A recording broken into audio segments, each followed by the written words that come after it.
Entendes o que estás lendo? O podcast que te leva através das páginas da Bíblia, livro por livro, capítulo por capítulo. Uma exposição bíblica emocionante. Aperte os cintos e embarque comigo nesta viagem.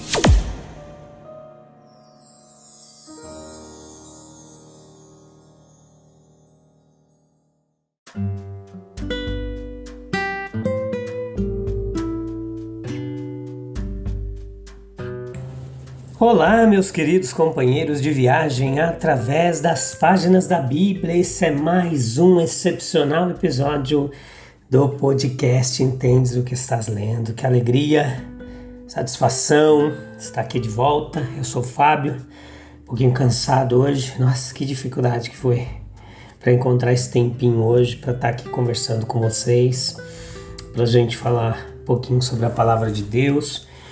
Hoje, espero que esteja tudo bem com vocês, tá bom? Tentar me acalmar aqui, concentrar para fazer esse episódio.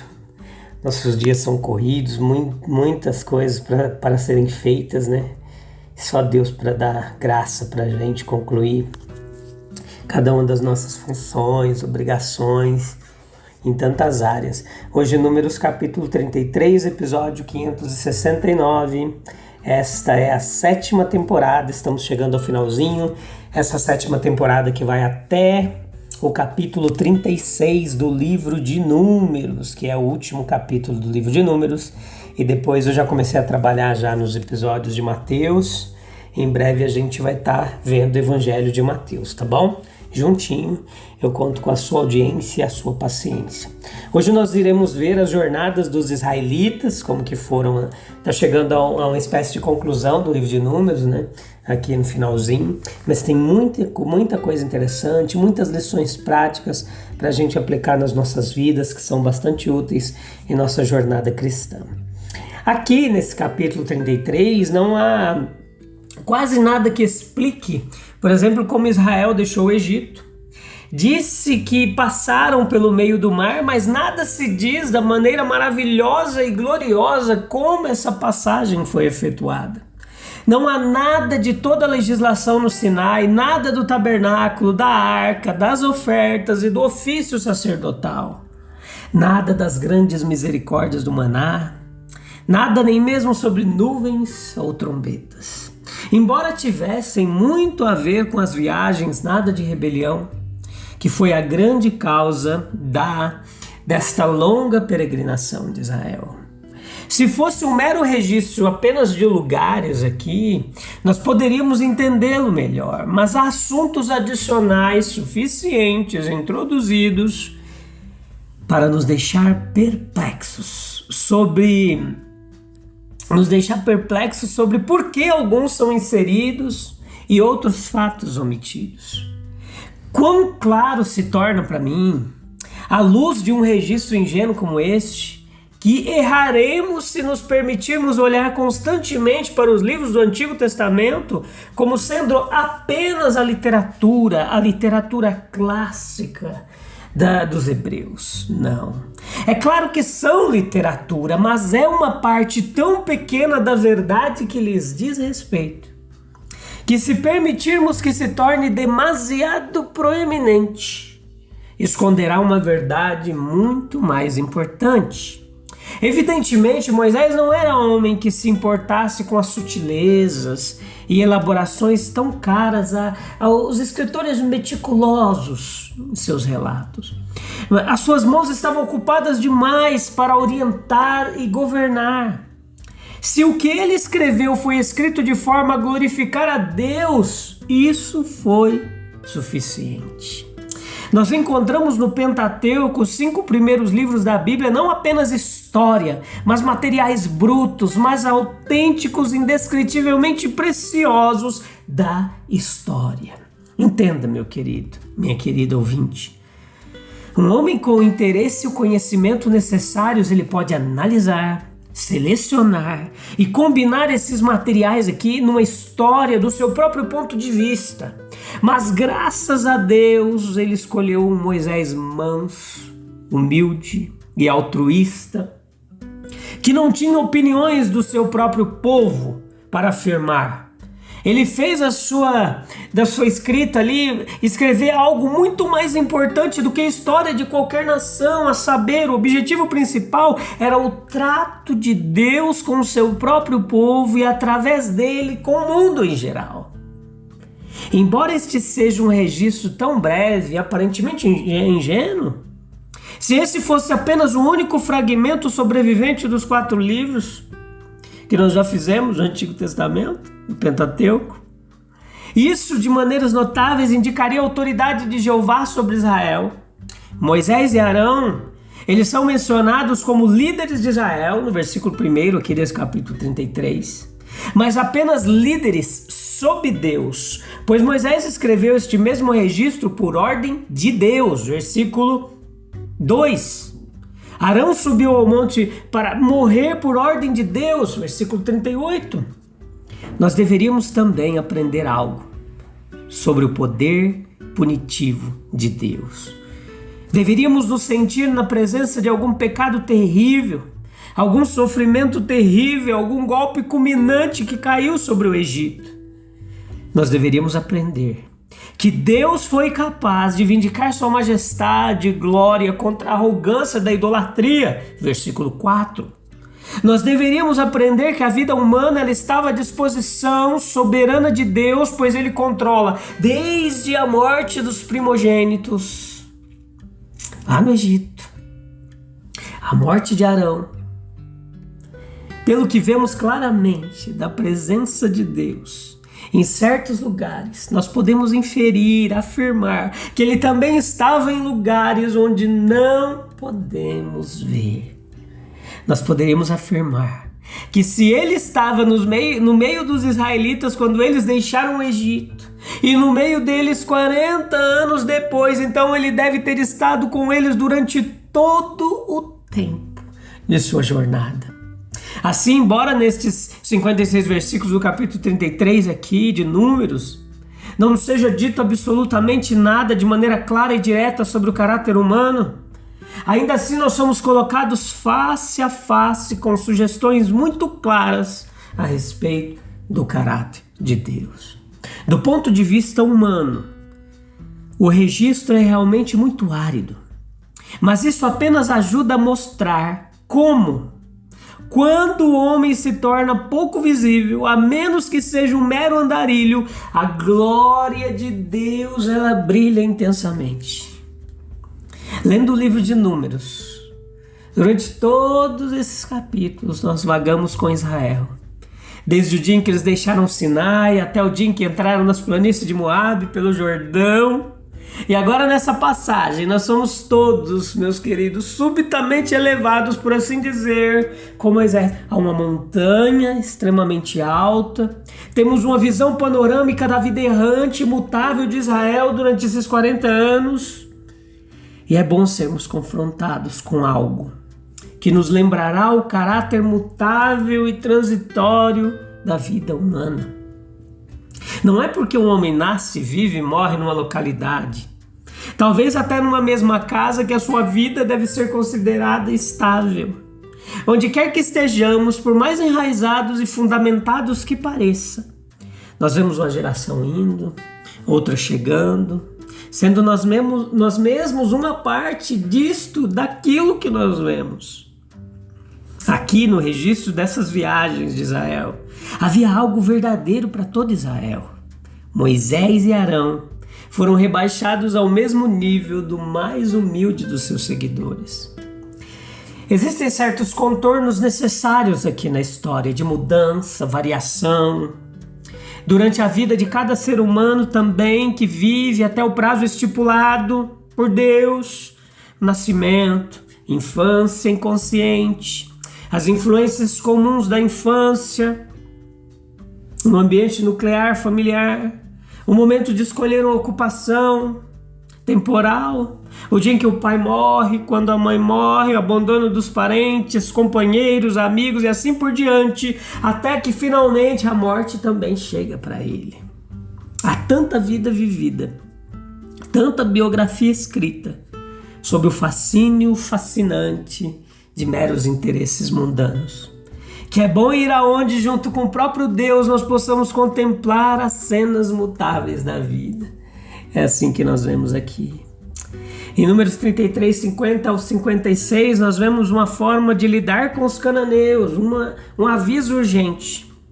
Supõe-se aqui que Israel conquistará os cananeus. Provavelmente, a essa altura, o povo já havia adquirido um pouco de confiança, devido aos seus recentes sucessos sobre Sion, Og, Midian.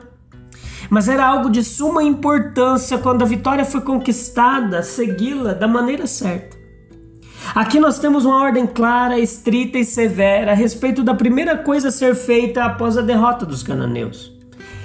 Eles próprios seriam expulsos da terra. E todos os instrumentos de idolatria deveriam ser totalmente destruídos. Isso é mencionado no versículo 52. Canaã sempre esteve sob o olhar de Deus como sendo a herança destinada a Israel. Foi contado como tal desde a época de Abraão.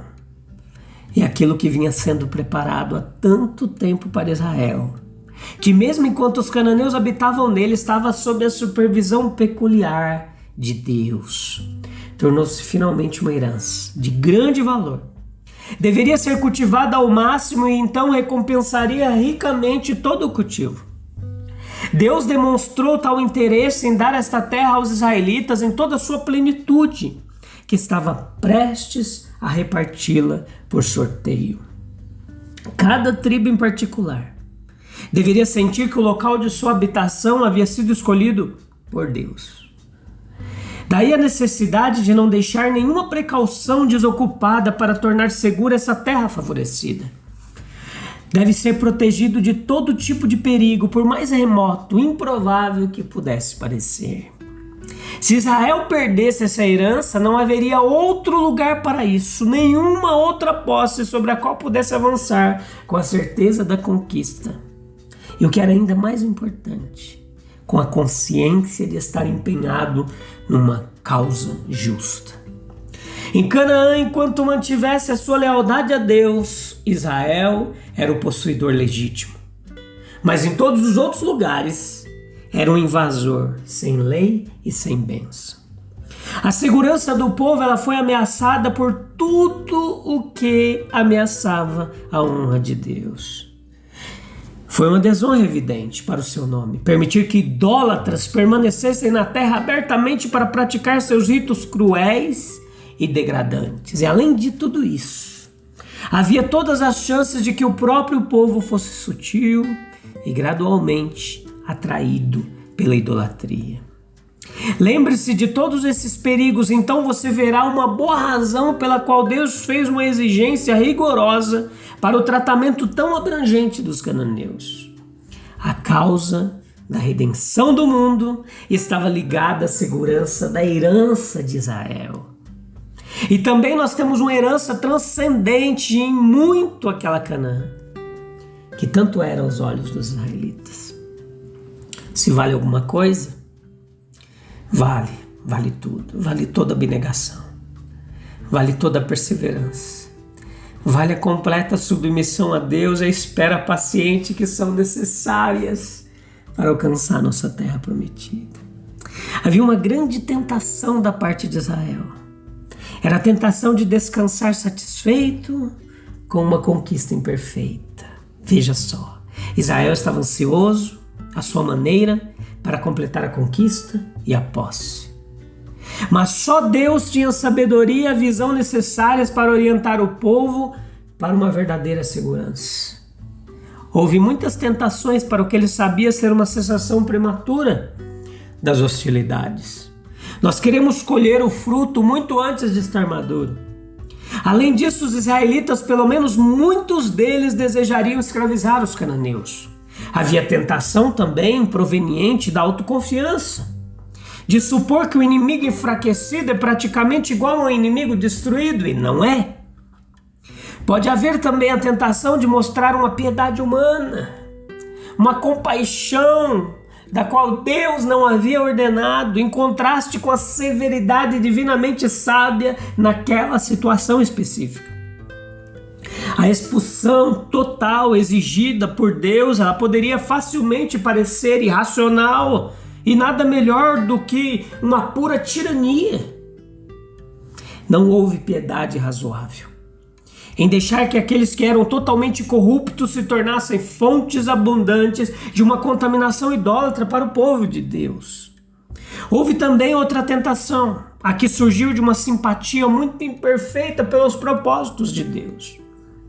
Durante as suas peregrinações, os israelitas mostraram vez após vez a sua falta de apreensão e de apreço para com Jeová. O que então se poderia esperar de aversão sincera à idolatria quando seus perigos sutis se abatessem sobre eles? Somente aqueles que estavam cheios de um senso permanente de santidade e majestade de Deus poderiam avaliar os perigos da idolatria e tomar as precauções necessárias para se protegerem contra eles. O registro da jornada dos israelitas aqui, meus queridos, nos deixa lições práticas. Destaca a importância de focarmos na relação de Deus com o seu povo. Nós devemos transcender uma mera narrativa geográfica. E isso nos alerta para não subestimarmos a riqueza espiritual presente nos textos do Antigo Testamento. Havia uma ordem rigorosa de expulsar os cananeus, destruir totalmente os instrumentos de idolatria após a vitória.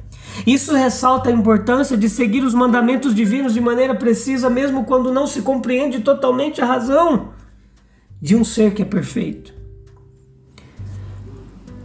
Haveria necessidade de proteger a herança espiritual, evitar compromissos que pudessem ameaçar a fidelidade de Deus.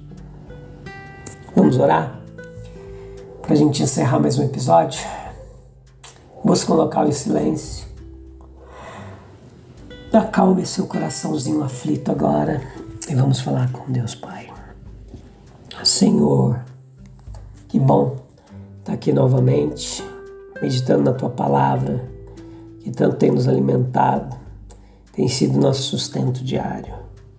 Nos ajuda, Pai, a enxergar além da superficialidade, além da nossa visão turva e limitada. Nos ajuda a compreender a riqueza espiritual, Deus, das histórias que compartilhaste conosco em Tua Palavra. Capacita-nos, Senhor, a seguir Tuas ordens com rigor, protegendo a nossa herança espiritual e se mantendo fiéis a Ti diante de todas as circunstâncias, de todas as tentações. Em nome de Jesus Cristo, o Deus Criador, poderoso e amado. Amém, amém. A gente volta em breve, meu querido, minha querida ouvinte do podcast Entende o que Estás Lendo.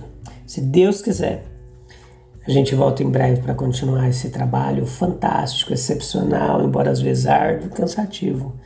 Mas Deus é bom e Ele vai continuar nos dando graça e força para a gente continuar caminhando pouco a pouco, passo a passo, através da Palavra de Deus. Um abraço, Deus abençoe, tchau, tchau.